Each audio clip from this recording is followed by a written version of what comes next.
Bonjour, je m'appelle Mélissa Flandrin, je fais partie de l'association Artisans d'Histoire, association qui expérimente depuis 10 ans sur le verre historique. On fait de l'archéologie expérimentale et des démonstrations historiques animées en costume, où on travaille sur la reproduction de pièces en verre et aussi sur la construction des fours de verrier. Ici, on vous présente la coupe que l'on a faite sur notre four de verrier qui a été utilisé durant 2 ans. 2 ans, ça représente environ 100-150 chauffes. Donc on a voulu le couper en deux verticalement pour voir les différences de cuisson du torchis qu'il y a eu à l'intérieur du four, suivant la chambre de recuit, la chambre de travail ou la chambre de chauffe. Vous voyez qu'on n'a pas du tout les mêmes aspects de cuisson du torchis qui lie toutes les tuiles qui construisent le four.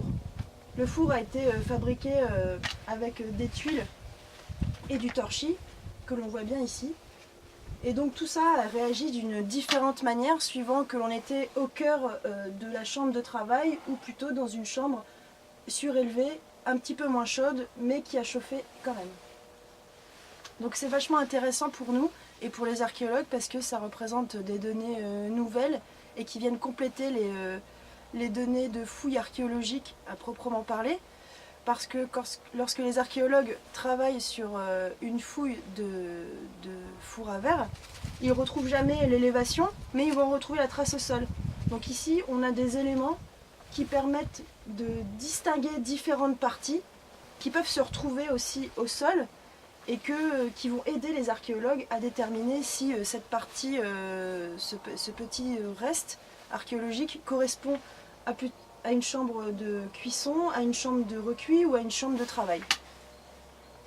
Donc ici on expérimente sur le verre depuis 5 ans dans l'atelier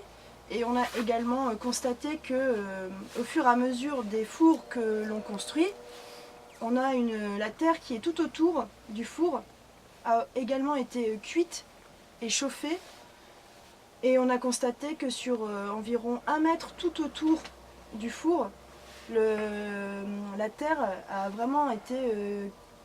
cuite, voire cramée, brûlée au niveau de la landier. Tout ça, ce sont des données qui vont permettre d'aider les archéologues dans leur travail, notamment parce que comme on travaille toute l'année sur cet atelier, on a également beaucoup de déchets de verre qui viennent s'incruster dans le sol et que l'on retrouve aussi également ici, qui sont très très bien incrustés dans le sol et qui permettent d'identifier clairement un four de verrier, un atelier de verrier.